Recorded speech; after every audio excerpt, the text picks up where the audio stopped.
Assalamualaikum warahmatullahi wabarakatuh. Kali ini kita akan membahas materi berikutnya yaitu item validity. Item validity ini adalah analisa butir soal pilihan ganda secara kuantitatif.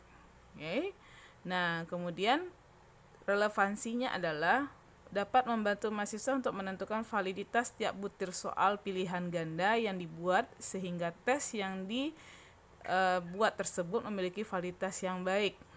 Nah, kemudian selain itu juga akan membantu mahasiswa semua dalam mengikuti mata kuliah micro teaching dan praktek lapangan kependidikan.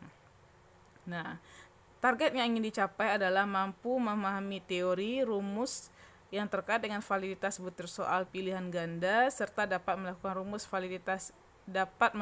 rumus validitas isi untuk menganalisa soal pilihan ganda dan membuat interpretasi atas hasil analisa. Jadi di sini item validity ini adalah bagaimana kita mencari validitas tiap butir soal yang dibuat pada bentuk soal pilihan ganda.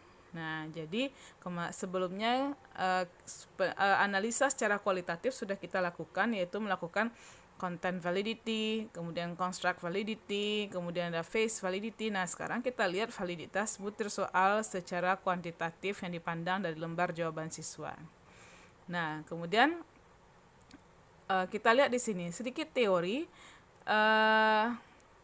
Sukiman Intrisna Mansyah menjelaskan bahwa item validity itu adalah akurasi dari butir soal, yang mana butir soal itu seharusnya mengukur indikator yang seharusnya diukur. Nah, jadi di sini seandainya nanti hasil analisa kuantitatifnya item validity-nya tidak valid, berarti soal itu tidak mengukur yang seharusnya diukur.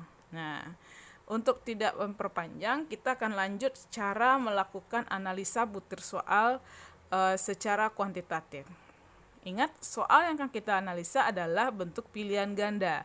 Nah, di sini saya sudah pernah menjelaskan bahwa untuk soal pilihan ganda itu kita memakai dua buah skor, yaitu 0 dan 1. Jika nanti siswa mendapat atau nilainya benar, untuk soal pertama diberi nilai 1, jika salah nilainya akan 0. Nah, jadi di sini kita akan coba melakukan analisa butir soal. Rumusnya adalah ini. Untuk melakukan analisa butir soal, kita lakukan dengan menggunakan rumus RPBI, di mana RPBI MP dikurang dengan MT, MP kecil ya, dikurang dengan MT kecil, dibagi SDT atau standar deviasi total dikali dengan akar P per Q. Nah, RPBI ini adalah koefisien korelasi poin biserial yang melambangkan kekuatan korelasi antara variabel 1 dengan variabel 2 yang dianggap sebagai simbol validitas item. Kemudian MP adalah skor rata-rata hitung yang dimiliki oleh testi. Testi ini adalah peserta tes. Kemudian MT adalah skor rata-rata dari skor total. Kemudian SDT standar deviasi. Kemudian P ini adalah proporsi testi atau peserta yang menjawab benar terhadap butir item yang sedang diuji. Misalnya soal nomor 1 berapa yang jawab benar. Kemudian Q adalah jumlah siswa yang menjawab salah terhadap butir item yang sedang diuji. Nah, kita coba lakukan analisa butir soal. Perhatikan di sini ada contoh. 12 test takers, ada 12 peserta tes melakukan soal tes pilihan ganda yang mana jumlah itemnya 10. Jadi ingat, N besarnya atau jumlah peserta 12, soalnya 10. They will get 1 point, mereka akan dapatkan 1 nilai jika jawaban benar dan 0 jika jawaban salah. Berikut hasilnya. Nah, jadi ini hasil dari ujian siswa tersebut yang melakukan tes pilihan ganda. Soalnya adalah 10. Nah, ini soalnya 10. Kemudian jumlah siswanya ada 12. Nah, coba kita lihat distribusinya. Ingat, kalau si A, kita contohkan si A, kalau dia benar soal nomor 1, berarti dia dapat nilai 1. Si B, kalau si A kembali soal nomor 2 benar 1, kalau dia salah, nah ini contohnya nomor 8 dia salah, itu nilainya 0. Nah, cara yang tadi berlaku untuk semua siswa. Nanti siswa B juga begitu, Anda cek lembar jawabannya, jika soal nomor 1 dia benar, makanya nilainya 1. Jika salah, nilainya akan 0. Nah, kayak ini tabel distribusi jawaban siswa dan nilainya. Oke, kita lihat. Sekarang kita akan melakukan item validity untuk 10 soal di atas. Oke, kita akan mencari MP, MT, P, dan Q, karena itu yang diminta dalam rumus di atas. Oke, kita perhatikan. Langkah pertama adalah Anda harus memprepare sebuah tabel untuk melakukan analisa butir soal. Oke, tabelnya sebagai berikut. Nah, tabel yang tadi sebenarnya kita copy ulang, tapi kita tambahkan beberapa tabel yang lain. Oke, ini dia. Ini tadi tabel yang tadi. Kita tambahkan XT dengan XT kuadrat. Jadi ini ada XT dengan XT kuadrat. Oke. Nah, XT ini adalah skor total per siswa, skor total dari siswa, kemudian nanti dikuadratkan per siswanya. Kalau ke samping per siswa, ingat kalau ke samping ini per siswa. Oke, ini per siswa namanya. Oke, kalau ke bawah nanti itu namanya per soal. Nah, itu dia. Oke, nah kita lanjutkan. Nah, jadi ada 2 tabel ke samping kita tambah dan 2 tabel ke bawah untuk nilai P dan Q. Oke, kita perbaiki sedikit. Ini adalah Q, ini adalah P kecil. Nah, kita coba. Pertama, langkah pertama yang lakukan adalah cari dulu XT kecil. Nah, hitung berapa siswa yang benar setiap soal. Jadi, per siswa 1, 2, yang nilai 1 tentu yang nilai 1 kita hitung karena itu yang benar. 2, 3, 4, 5, 6, 7, 8. Tuliskan 8 di sini. Kemudian si B berapa? 1, 2, 3, 4, 5, 6, 7. Tuliskan 7 sampai ke bawah, dicari seperti itu. Nah, kemudian jumlahkan. Nah, supaya dia menjadi sigma, sigma ini artinya jumlah, jumlahkan skor total siswa ke bawah. Nah, dapat nilainya 89. Nah, itu tabel XT. Kemudian XT kuadrat. Nah, XT kuadrat itu bukan hasil sigma yang kita kuadratkan, tapi skor masing-masing siswa terlebih dahulu kita kuadratkan. Nah, ini kuadratnya 8 kali 8, 64, 7 kali 7, 49 sampai ke bawah. Dijumlahkan itu namanya sigma XT kuadrat, hasilnya 6781. Oke. Nah, tabel berikutnya adalah tabel N kecil. Nah, N kecil itu jumlah skor benar per siswa. Jadi dari atas kita urutkan, per soal, per soal.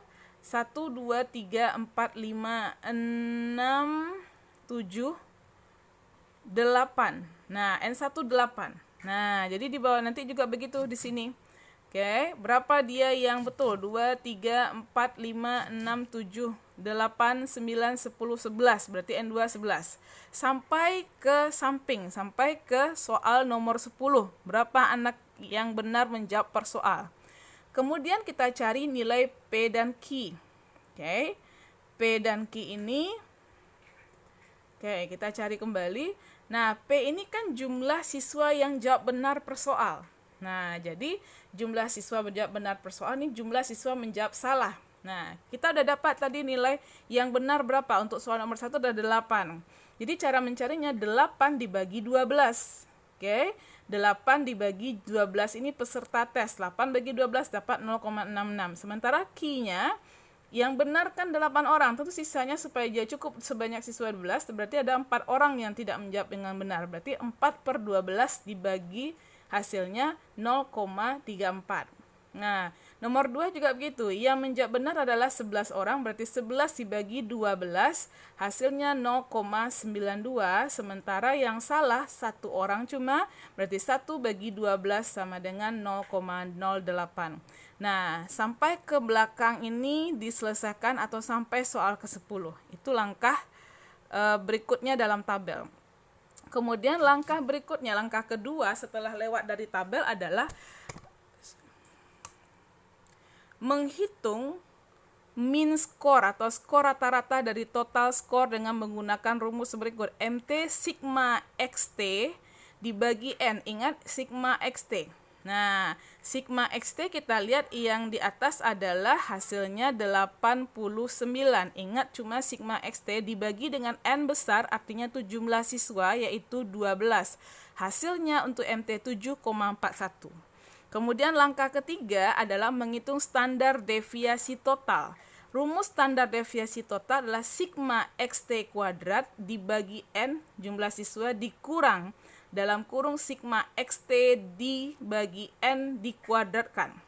Oke, jadi cara mencarinya sigma XT kuadrat. Nah, kita cari sigma XT kuadrat tadi 6781. Nah, itu kita masukkan. Dibagi dengan N 12. Nah, ini dia. Oke. 6781. Oke. Ini ada tertinggal hurufnya. Ya. 6781 dibagi dengan 12 dikurang sigma XT saja, tidak dikuadratkan ya. Arti kuadrat ini nanti hasilnya dibagi dulu sigma XT bagi 12 baru dikuadratkan. Nah, jadi 89 dibagi 12 baru dikuadratkan. Jadi cara mencarinya selesaikan 6781 dulu dibagi 12, 55,92 dikurang dengan bagi dulu 89 bagi 12, kemudian hasilnya dikuadratkan. Nah, hasilnya 7,41 dikuadratkan. Berarti 55,92 dikurang dengan 7,41 kali 7,41. Nah, hasilnya adalah 1,01 baru diakarkan. Hasilnya 1,01. Oke, berikutnya. Langkah keempat, menghitung MP dari soal nomor 1 sampai 10. Nah, ini cukup panjang jalannya. Nah, ini per soal ya. Soal nomor 1. Jadi cara menghitungnya begini. Oke, soal nomor 1, siapa saja siswa yang benar untuk soal nomor 1? Oke, kita lihat soal nomor 1. Nomor 1 siapa saja yang benar? Nah, nomor 1 ini yang benar si A. Nah, si A, si B, si C, si D, kemudian F salah. Kita lihat A sampai E itu mereka benar. Lihat skornya. 8, 7, 9, 7, 6. Nah, skor ini yang kita ambil untuk menghitungnya. Jadi kita lihat di sini. Oke. 8, 7, 9. Nah, jadi yang kita lihat itu adalah skor siswa. Jadi siswa yang benar, si A, B, C, D, siapa saja yang benar soal nomor 1, lihat skor di XT-nya, berapa nilai yang mereka dapat.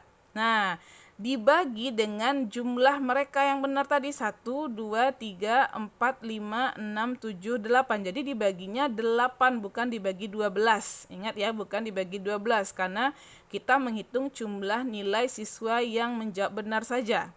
Nah, begitu juga dengan nomor 2 sama. Siapa saja yang menjawab nomor 2 itu benar. Nah, yang benar itu kita ambil skornya di XT. Berapa skornya? Si A 8, si B 7, si C 9, si D 7, sampai seterusnya, sampai jumlahnya adalah 11. 1, 2, 3, 4, 5, 6, 7, 8, 9, 10, 11. Makanya dibagi 11. Oke, ingat pembaginya berdasarkan jumlah siswa yang menjawab benar pada soal tersebut. Nah, kemudian Anda totalkan hasilnya. Dapatnya nilai yang 8, 7, sampai 6 ini dibagi 8 hasilnya 7,37. Nah, begitu seterusnya sampai ke bawah sampai soal 10. Nah, sampai 10 soal selesai. Nah, itu nilai untuk MP-nya. Kemudian baru kita lakukan mencari step kelima yaitu RPBI. Nah, RPBI. Kita bikin tabel baru biar Anda lebih mudah. Nah, ini MP-nya. MP tadi soal sampai 1 sampai 10 kan udah dapat. Beda-beda ya hasilnya. Yang sama itu MT, SDT. MT itu tiap soal sama 7,41 sampai ke bawah. SDT 1,01 sampai ke bawah.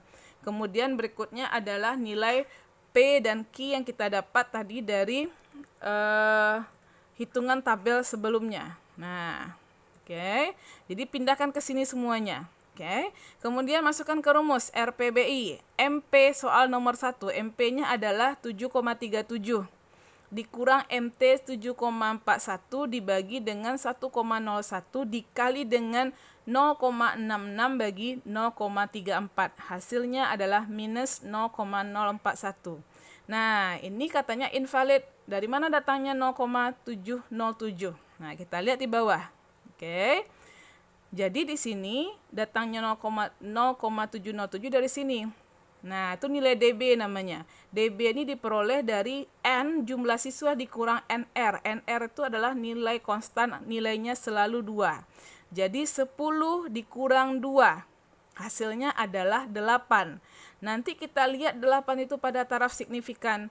8 itu pada nilai 5% berapa pada tabel, pada nilai 1% berapa. Nah, di sini kita lihat tabelnya. Nah, ini kita lihat, ini 8. Ternyata pada taraf signifikan 5% nilainya 0,707. Dan taraf signifikan 1% nilainya 0,834. Nah, ini gunanya untuk menentukan valid dan tidak valid. Seandainya nanti soal tadi RPBI-nya lebih besar dari 0,707 atau 0,834 berarti soal dikategorikan valid. Tapi kalau kecil dari nilai ini berarti soal dikatakan tidak valid. Nah, dari situ sumbernya 0,707. Nah, sekarang minus 0,041 otomatis dia kecil dari 0,707. Artinya soal menjadi invalid. Nah, jadi kenapa kita ambil 0,707? Kenapa enggak 0,834? Terlalu tinggi kita mengukurnya. Jadi kita ambil saja yang taraf signifikan 5%. Itu sudah terkategori valid 0,707. Kalau kita ambil 1% itu sangat valid sekali. Jadi terkadang susah dijangkau dalam pembuatan soal sampai validitasnya sampai 1%. Jadi bandingkan saja dengan taraf signifikansi 5%. Nah, jadi seandainya hasil ini 0,41 besar. Nah, seandainya dia lebih besar RPBI daripada R tabel, namanya 0,707 ini R tabel, berarti dia nilainya adalah valid. Tapi kalau ini RPBI lebih kecil daripada R tabel, dia invalid. Nah, ingat N ini didapatkan dari jumlah siswa. Jangan samakan kalau siswanya sekarang 10 karena jumlah siswanya adalah 10. Oke. Nah, makanya dia didapatkan dari 10, sorry ini kayaknya ada kesalahan, jumlah siswanya adalah bukan 10, 12. Nah, jumlah siswanya 12 dikurang dengan 2, berarti taraf signifikansi 5%-nya adalah nilai yang 10. Nah, kita perbaiki sedikit, 0,632 dengan 0,765. 0,632 dengan 0,765. Oke. 0,632 765.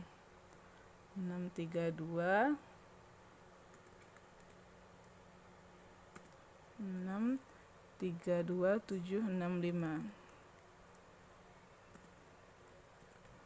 Nah, berarti ini kita pakai aja 0,632.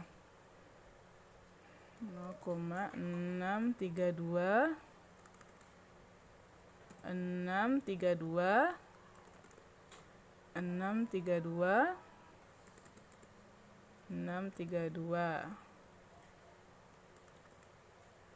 632 632